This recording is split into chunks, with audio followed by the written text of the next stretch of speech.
Okay, good afternoon, everyone. Hope you're doing well today. And this Wednesday afternoon, we're going to do a Rashi from the fourth Aliyah. It's a famous Rashi, a very well-known Rashi, but an important one about the relationship between Yosef and his brothers. In the fourth Aliyah, we actually see Yosef's brothers, or Yosef really sending his brothers back to Canaan after he reveals himself to the brothers. They know who he is. He quickly says that he wants his father to come to Mitzrayim. And so he sends all kinds of gifts and all kinds of wagons and all kinds of things with the brothers and tells them to go down to be able to pick up their father and bring him back. And it says in the Pasuk here, Vayishalach es echav, he sends them off, Vayilechu, and they go, Vayomer alehem, but he gives them a message before they go, and he says to them, Al tirgazu badarech. Don't get upset at each other along the way, or don't cause trouble, don't cause anger along the way. Tirgazu comes from the word roges, which means anger. But it's not altogether clear what he's telling them here in this message. What are they supposed to avoid in terms of avoiding anger? Is this anger at each other, anger at someone else, anger of Hashem? What exactly is al tirgazu badarech? It's sort of an open statement. Rashi makes three different attempts to explain al tirgazu baderech. They're very different one from the other, but I want to read through them with you, and see what you think. So the first one, al tirgazu. This is based on the Gemara in Tainus. If you're learning Daf Yomi, so it occurred a couple of weeks ago. Al titasku b'dvar halacha. He says what his warning was to the brothers is don't get overly involved in halachic matters.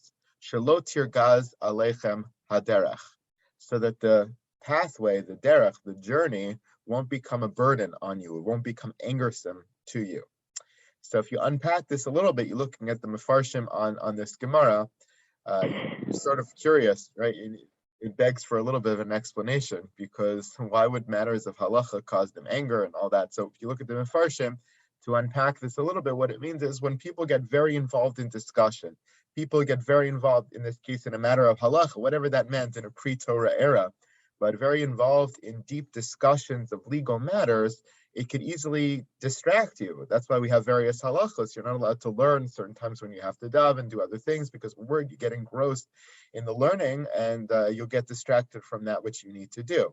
So learning can be a very immersive experience. So he says, don't get overly involved in a discussion with each other about Devar Halacha, because if you do, it's going to delay your whole journey, right? You're going to get distracted. You're going to make a wrong turn. It's going to slow you down. You're not going to be so focused on where you're trying to get to. You're going to, go a little bit slower because you're involved in discussion with each other. You're going to stop. You're going to take a break. The whole journey is going to be lengthened.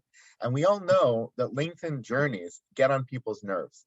Right? It's one thing you have to go somewhere. You have a long journey. You push through, boom, you get there. When it starts to schlep out, it's taking longer and longer and longer, and we keep getting delayed. And, it's like the child in the back of the car. When are we going to get there? When are we going to get there? It becomes burdensome. It becomes frustrating. It becomes almost anger-inducing to people.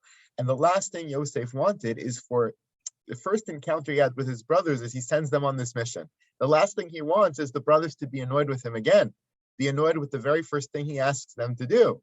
So he's trying to avoid them getting upset. He wants them to see this as an easy, very much fulfillable mission.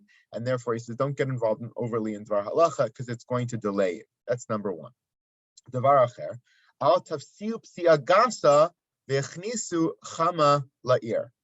This is an entirely different explanation. Al tirgazu derech is the opposite of the first one. The first one is don't take too long, because a lengthened journey is going to annoy you. This one is don't go too fast, because psiagasa means taking very big steps, right? Don't go too fast on this journey, because if you go too fast, you're overly eager to get there. You're going to have to go and lodge in various cities along the way during the daytime. You're going to go during the chama, during the sunlight hours to the city. Now, I don't really understand why, but evidently that was a dangerous thing to do. It's better to go into lodgings at night. So if they were overly eager, they were walking very fast, let's say they're about to for 3 o'clock in the afternoon, and they see the city that they're about to come to. They can't quite make it to the next city, but now they've made it to this city a little bit too early. They should have made it there at 8 o'clock at night. Now they made it at 3 o'clock, right? So what are they going to do? They're going to go in, they're going to lodge there. That evidently was dangerous. So the first explanation is don't go too slow. Second explanation is don't go too fast. That's what he quotes from various midrashim. And now he says, "L'fi pshuto shel mikra." The pshat of the pasuk is as follows, which I think is right on.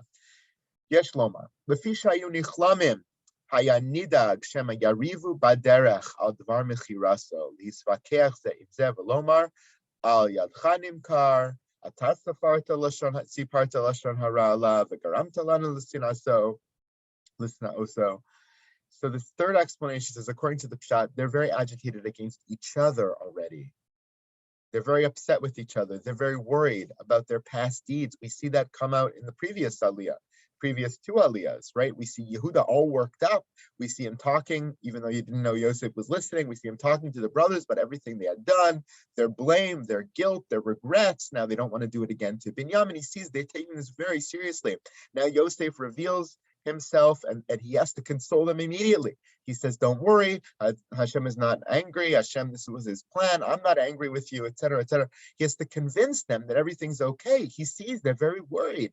So now as he sends them off on their own again, without his consoling voice there over them to say everything's okay, it all worked out, this was Hashem's plan, without his voice there along with them along the way, they could easily get in fights with each other. You did it. No, you did it. It was your fault. It was your idea. You threw him down. You sold him, leading to sinah between them, to hatred between them, to roges, to anger between them. And therefore, this would cause disunity in the Jewish people. And the last thing Yosef wanted at the moment when they actually had unity for the very, very, very first time, not just since the sale, for the very first time ever, they had this moment of unity. The dreams were being fulfilled. The second dream was about to be fulfilled as Yaakov comes down to Mitzrayim. He doesn't want to ruin the moment. He doesn't want them to have discord and disunity along the way. And therefore he says, Al tirgazu baderech. Three very different angles on the same question. I think what you see here in Rashi is a very beautiful way of coming to the Pshuto Shel Mikra, which he says is always his mission, by the way. It's all study in Rashi in and of itself. He says his mission, he says this in a number of places, is to get to Pshuto Shel Mikra, the simple reading of the text. It's odd because Rashi so often ends up just quoting Midrashim, which are not necessarily Pshuto Shel Mikra. But in the odd occasion, you see him contrast the Pshuto Shel Mikra to the other opinions in the Midrashim, and you certainly see how one emerges from the entire story and context in the text, and others emerge from different ideas based on words, based on dikduk, based on misora, whatever the case might be. They're all three valid, interesting answers, but they emerge sort of from different places. Thank you, everybody. Have a great day. Thank you. You Thank too, you. Rabbi. Well, Have a You good too, day. Rabbi. Good day. See you later. Good